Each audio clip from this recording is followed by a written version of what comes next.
Appreciate it. Now I'm going to do it like I normally do a service. I'm going to ask people to read different pieces of it. And those that have done will know what I'm talking about.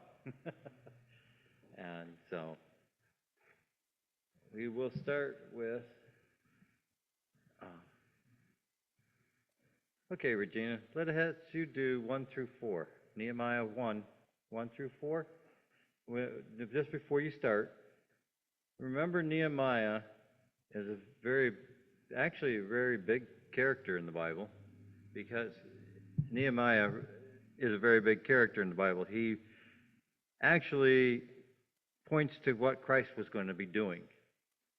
And so when we read in this story, we think about how much he's doing, but what Christ is going to be doing for us. Go ahead. He's bringing you the mic. Regina. Larry forgot he's back on. He was waiting for Dan to do it. Okay, Nehemiah 1, verse 1. 1 through 4. 1 through 4, okay. The words of Nehemiah, the son of Hekeliah, and it came to pass in the month Chisleu, in the 20th year, as I was in Shushan the palace, that Hanani, one of my brethren, came, he and certain men of Judah, and I asked them concerning the Jews that had escaped, which were left of the captivity, and concerning Jerusalem.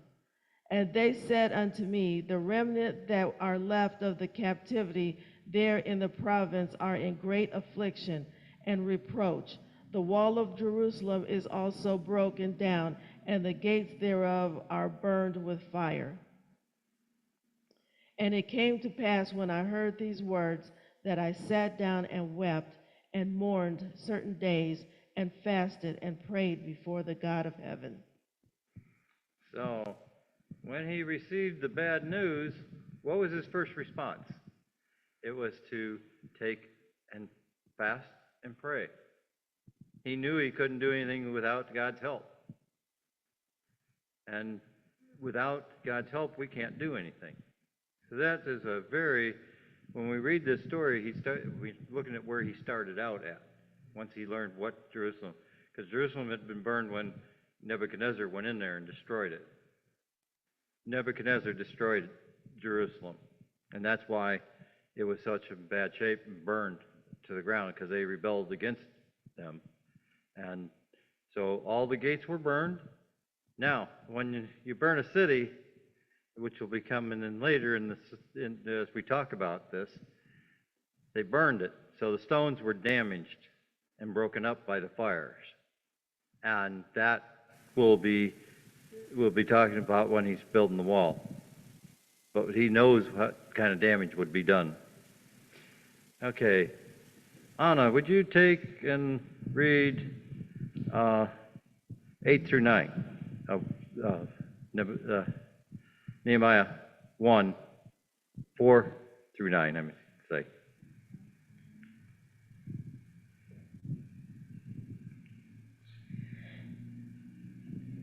Not 4, 5 through 9. I wrote it down wrong. Okay. Nehemiah 5 to 9. And said, I beseech thee, O Lord God of heaven, and great and terrible God, that keepeth covenant and mercy from them that love him and observe his commandments. Let thine ear now be attentive, and thine eyes open, that thou mayest hear the prayer of thy servant, which I pray before thee now, day and night, for the children of Israel thy servants, and confess the sins of the children of Israel, which we have sinned against thee. Both I and my father's house have sinned. We have dealt very corruptly against thee, and have not kept the commandments, nor the statutes, nor the judgments, which thou commandest thy servant Moses.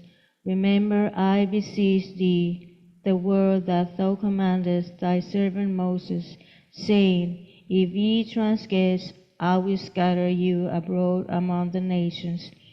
But if ye turn unto me, and keep my commandments, and do them, though there were of you cast out unto the uttermost part of the heaven, yet will I gather them from thence, and will bring them unto the place that I have chosen to set my name there.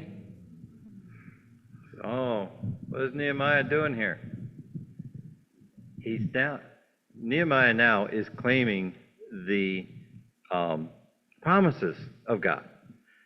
God said he would push them out, but if they came back to him, he'd bring them home. Nehemiah is telling the Lord, Lord, I know what your promises are, and I'm going to pray for them. I'm going to want them. I want you to give them back to the people back their land and give them back what they need to come back home. Okay, Dan, we'll just have you do 10 and 11. Finish up. 1. 1, 10, and 11. Nehemiah 1. Verses 10 and 11? 10 and 11. Now these are thy servants and thy people, whom thou hast redeemed by thy great power and by thy strong hand. O Lord, I beseech thee, let now thine ear be attentive to the prayer of thy servant and to the prayer of thy servants who desire to fear thy name, and prosper, I pray thee, thy servant this day, and grant him mercy in the sight of this man, for I was the king's cupbearer. So we learned a little bit about him. He was the king's cupbearer, but he knew the Lord very, very well, because he knew the promises that Israel could come home. He also knew that he needed to pray for the forgiveness of the people, and him and his father. And he is trying to ask the Lord to bring everyone home. And then it also says that for he was the cupbearer, he was working for the king. And so we know a little bit more about him, but we also know where he started from. Okay. Regina.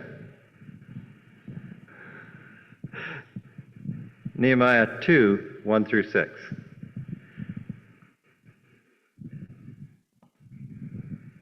And it came to pass in the month of Nisan, in the 20th year of Xerxes the king, that wine was before him, and I took up the wine and gave it unto the king. Now I had not been before time sad in his presence. Keep going. Keep going. Just the first 6. Okay. Wherefore the king said unto me, Why is thy countenance sad, seeing thou art not sick? This is nothing else but sorrow of heart. Then I was very sore afraid, and said unto the king, Let the king live forever. Why should not my countenance be sad, when the city, the place of my father's sepulchres, lieth waste, and the gates thereof are consumed with fire?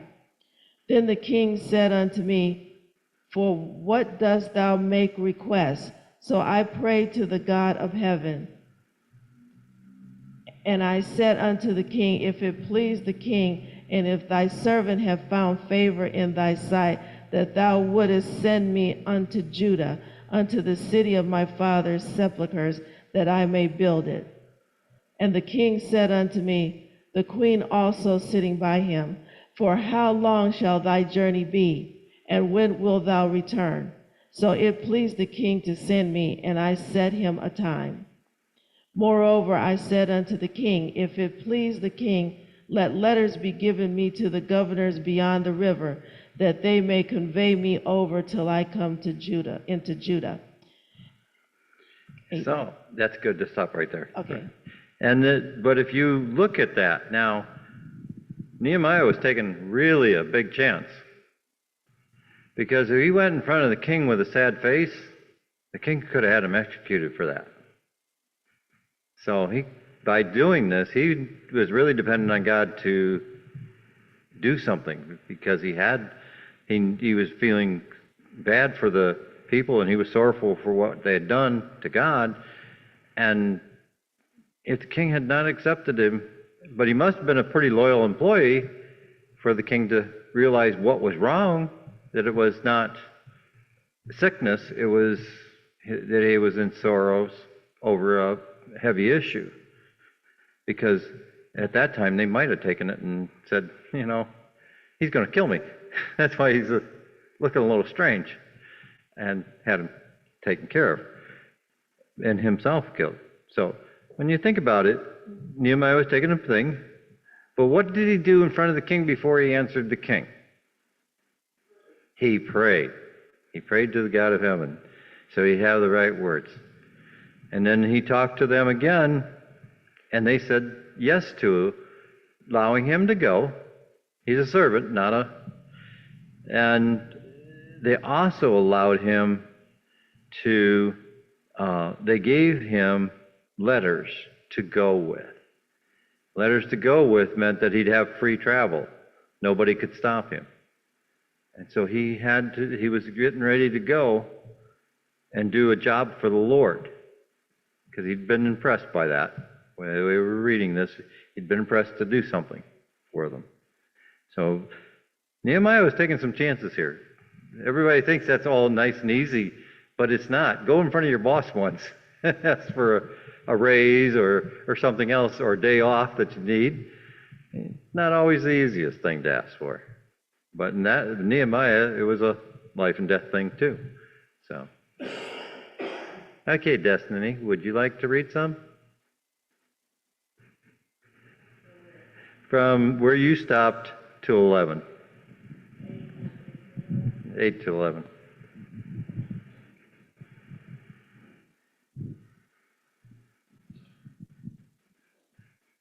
And a letter unto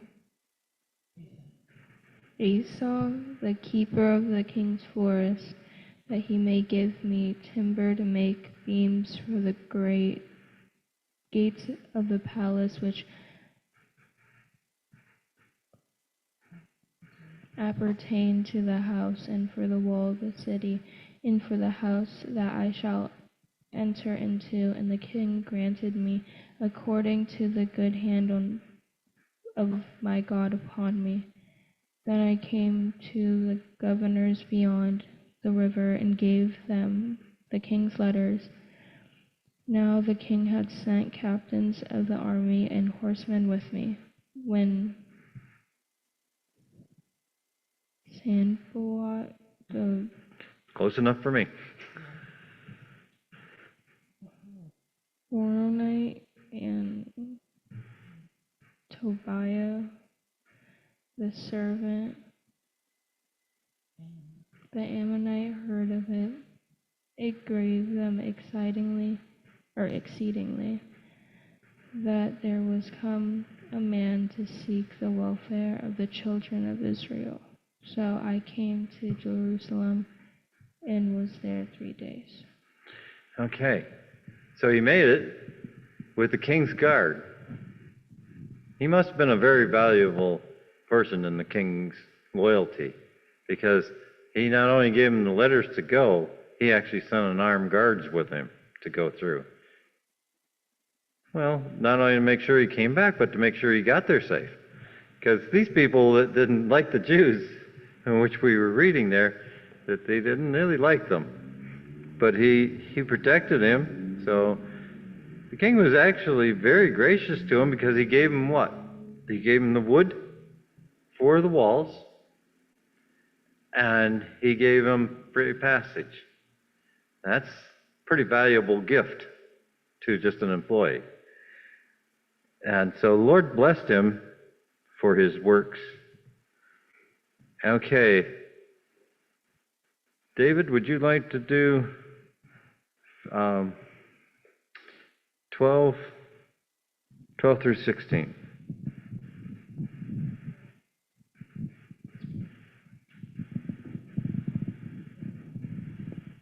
And I arose that night, and some few men with me, neither told I any man what God had put in my heart to do at Jerusalem. Neither was there any beast with me, save the beast that I rode upon. And I went out by night by the gate of the valley, even before the dragon well, into the dung port, and viewed the walls of Jerusalem, which were broken down, and the gates thereof was consumed with fire. Then I went on to the gate of the fountain and to the king's pool, but there were no place for the beast that was under me to pass. Then went I up in the night by the brook, and viewed the wall, and turned back, and entered by the gate of the valley, and so returned. And the rulers knew not whither I went, or what I did, neither had I, as you told it to the Jews, nor to the priests, nor to the nobles, nor to the rulers, nor to the rest that did the work. Good. That's where I wanted you to stop. Oh. Thank you, David. Now, when you look at that, what is he doing here? He's a very intelligent man right now. He just didn't sit down in an office and ask everybody else to bring the reports back to him. He went out at night and actually examined everything. Everything that needed to be done, he examined. And he didn't just take the easy, he went to all the spots, even where animals didn't like to go in and out of, where they couldn't go, and he had to go around. But he did this to do what? He did this to, when he was doing the Lord's work, is what he was doing. He wanted to make sure he did it right. So what did he do? He went around and examined all the uniquenesses of doing this job. And one of them was probably examining those rocks that he talks about having burned up. When you burn rock deteriorates. It just becomes like sand almost. You can burn a rock too. So he had to figure out where he was getting the materials, what materials he needed. He kind of had an idea he needed so much wood.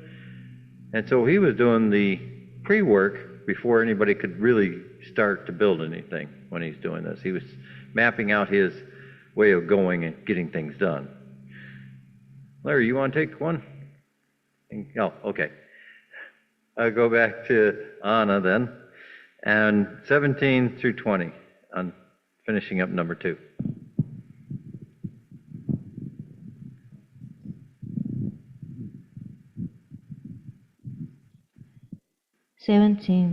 Then I say to them, you see the distress that we are in, how Jerusalem lies waste, and its gates burned with fire. Come and let us build the wall of Jerusalem, that we may no longer be a reproach. And I told them of the hand of my God, which had been good upon me, and also of the king's words that he had spoken to me. So they say, let us rise up and build. Then they set their hands to this good work.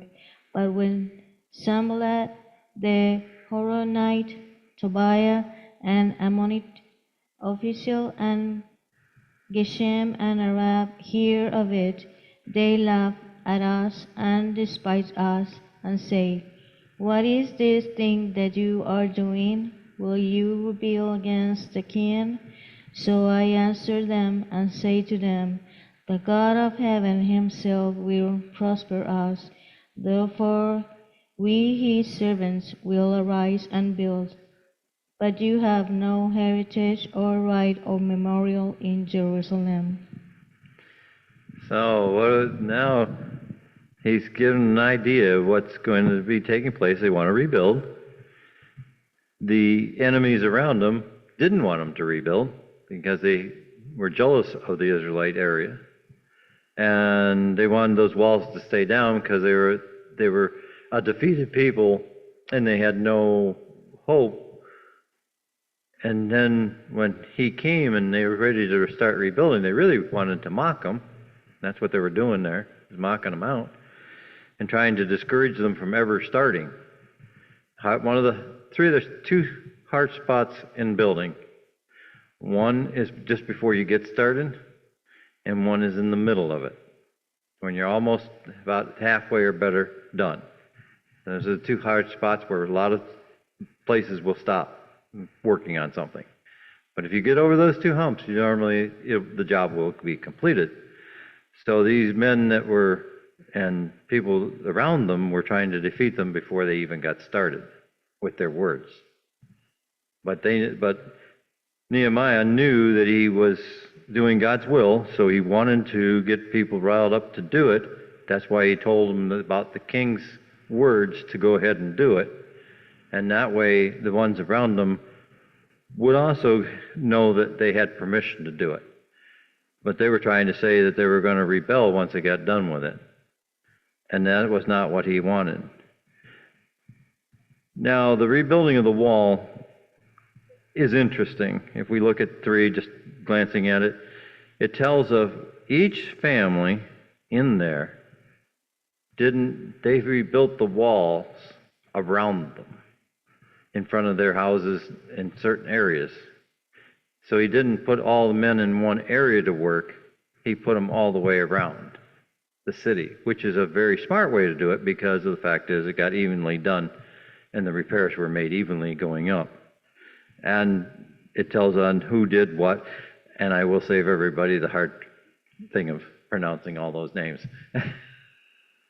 Because it's a very interesting thing to read, but how somebody did it from the valley gate to the next section, but that tells you, if you look at Israel in the old maps, you can actually see where they actually, if you had the map, how much each person had to build of the wall, and how they would have completed it in that time period that he was given.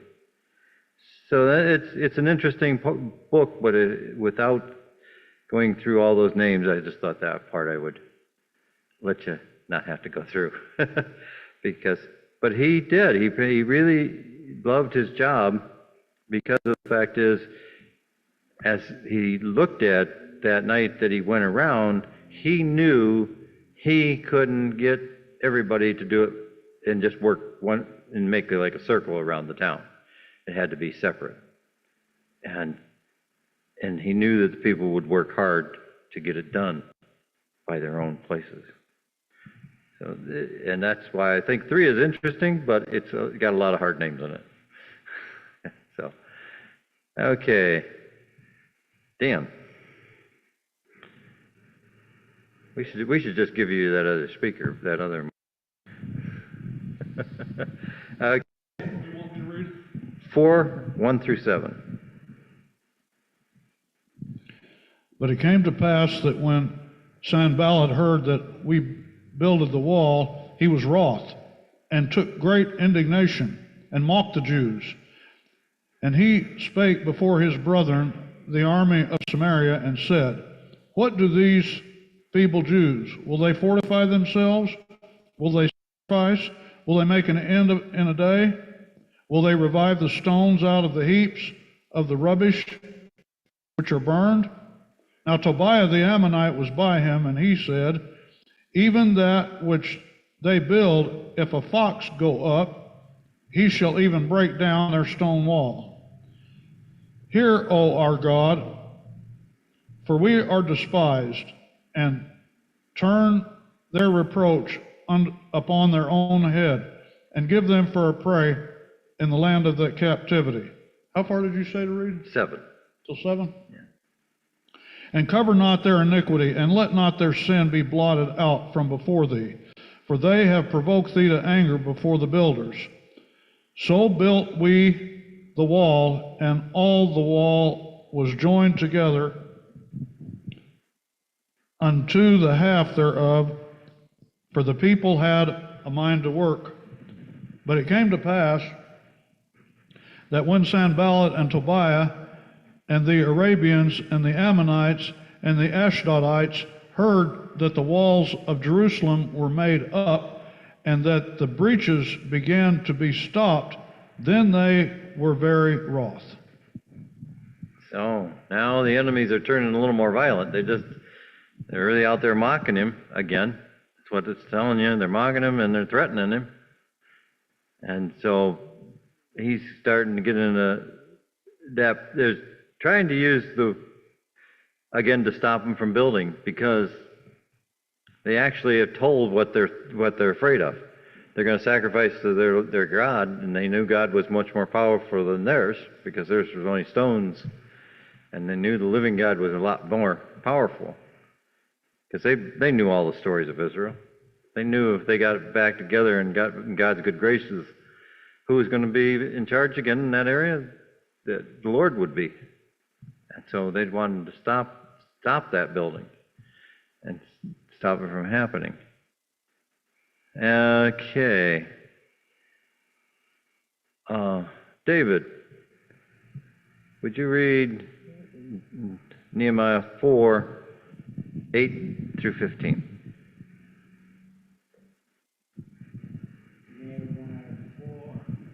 8 through 15.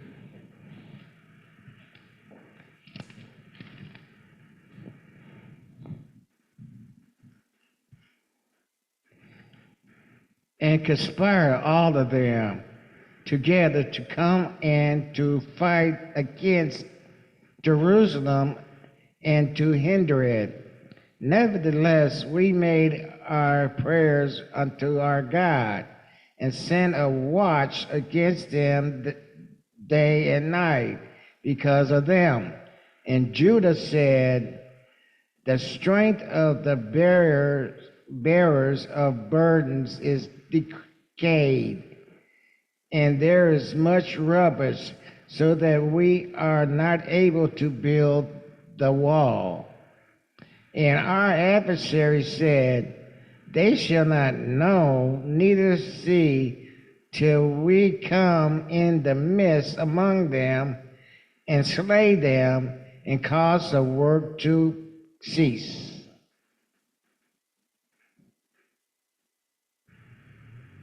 You said to. And it came to pass that when the Jews which dwelled by them came, they said unto us 10 times, for all places whence ye shall return unto us, they will be upon you. Therefore said I in the lower places behind the wall, and on the higher places, I even set the people after their families with their swords, their spears, and their bows. And I looked and rose up and said unto the nobles, and told the rulers and to the rest of the people, be not ye afraid of them. Remember the Lord, which is great and terrible, and fight for your brethren, your sons and your daughters, your wives and your houses. And it came to pass, when our enemies heard that it was known unto us, and God had brought their country's counsel to nigh, that we returned all of us to the wall, every one unto his work. And it came to pass from the time forth that the wall of my servants wrought in the work, and the other half of them held both the spears, the shields, and the bows, and the habergeons, and the rulers were behind all the house of Judah. They which builded on the wall, and they that bare burdens, which those that laden, everyone with one of his hands wrought in the work, and with the other hand held a weapon. For the builders, everyone had his sword girded by his side, and so built. And he that sounded the trumpet was by me. And I stand unto the nobles, and to the rulers, and to the rest of the people.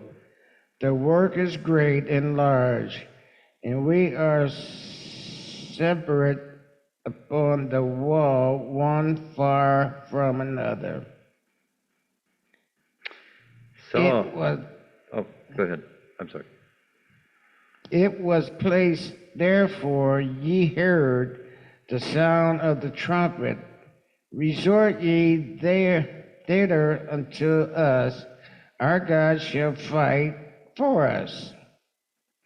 So we labor in the work, and half of them held the spears from the rising of the morning till the start appeared. Likewise, at the same time said I unto the people, let every one of his servants lodge within Jerusalem, that in the night they may be a guard to us and labor on the day.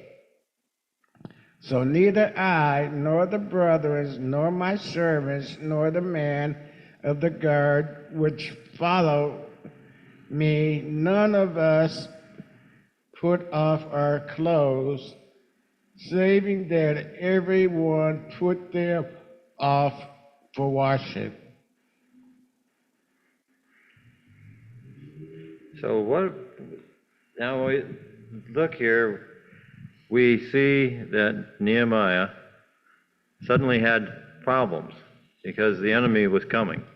He knew they were coming. They were going to sneak in and get him, and all the people, and try to make it happen that they could stop them by threatening them. There's actual violence being threatened here. And Nehemiah said no, he was praying to the Lord that they would have victory.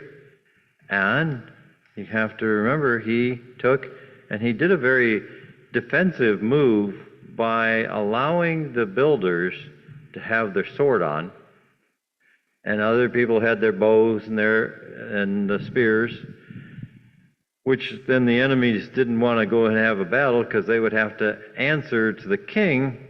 But if they could have just done it quickly, they probably wouldn't have had to answer to the king.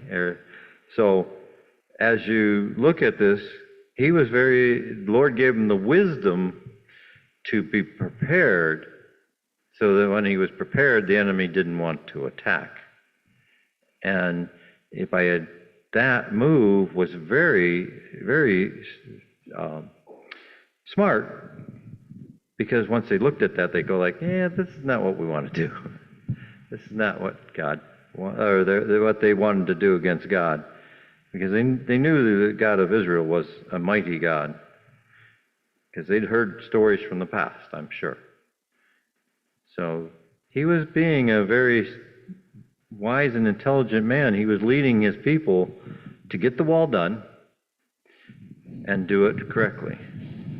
And you stopped at which verse, David? Where did you stop at? I missed it. At 16? 23. That's what I thought you went. You went longer than I was thinking you were. That's where I got. So, and as they laid these walls, you got to remember, as they laid these walls, they were watching out, one eye probably on the horizon, or listening to their people that was there. So, you got to remember, Nehemiah was in a lot of prayer over this as he did this. And he knew what to do, what he was doing, because of the Lord.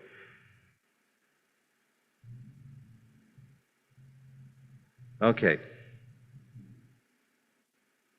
Let us do 5. We're going to go through 5, chapter 5. That's Anna. Would you do on 5, 1 through 6?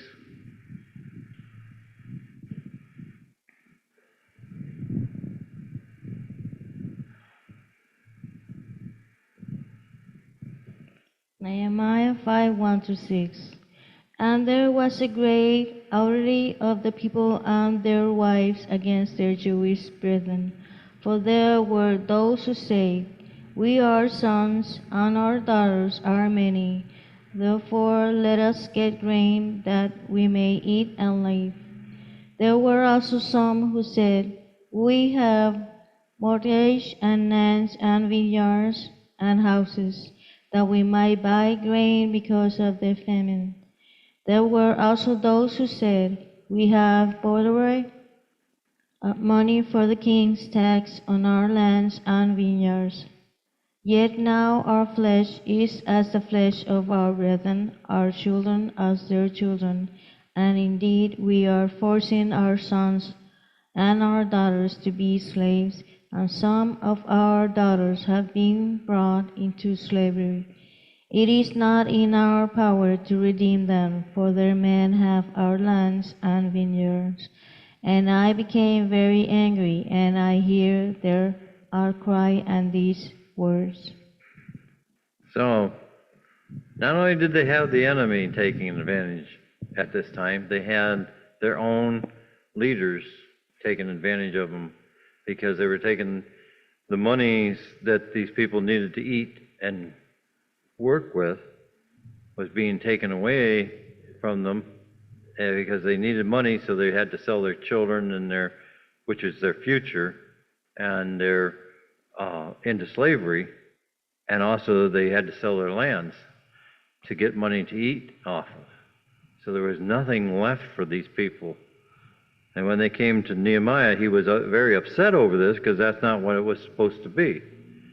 He was, because Jews were not supposed to make slaves out of Jewish people, but they were. So this was a sin against God, because God had said it was a sin for them to make. And then they also were selling them to other people, not Jewish people, which then even made it worse for the Jewish people.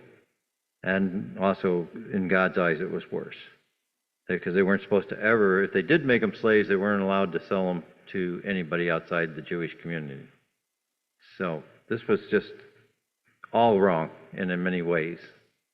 And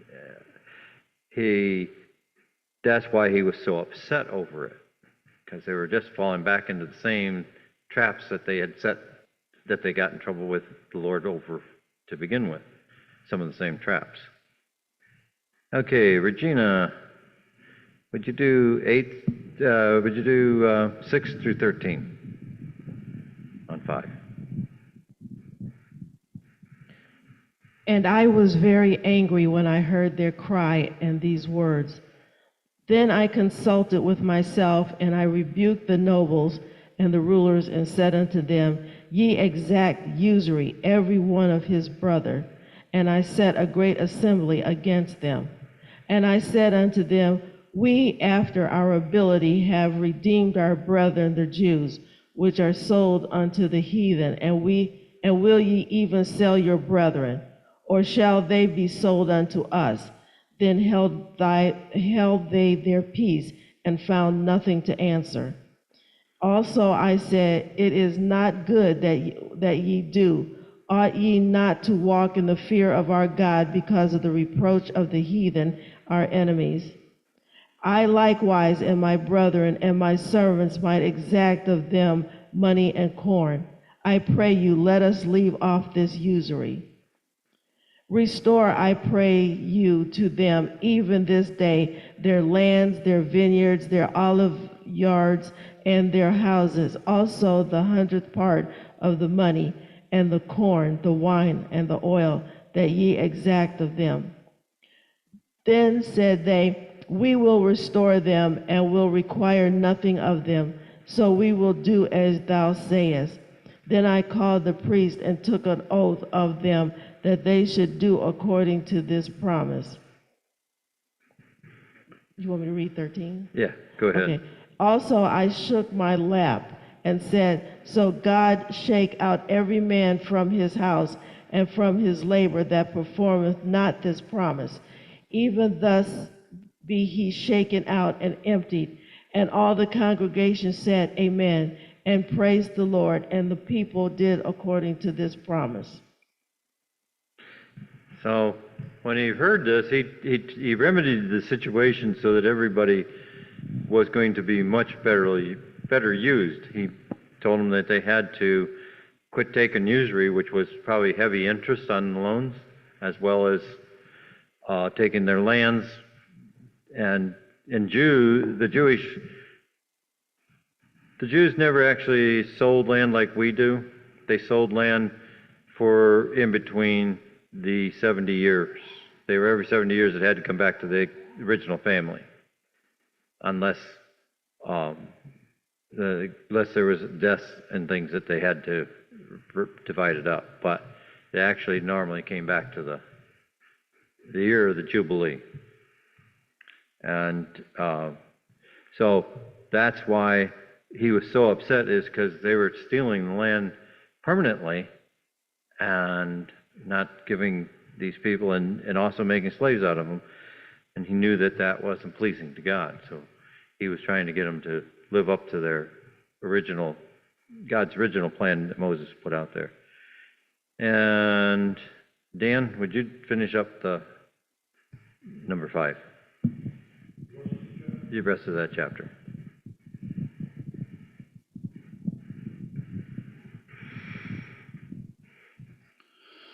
Moreover, from the time that I was appointed to be their governor in the land of Judah, from the 20th year even unto the 32nd year of Artaxerxes the king, that is 12 years, I and my brethren have not eaten the bread of the governor.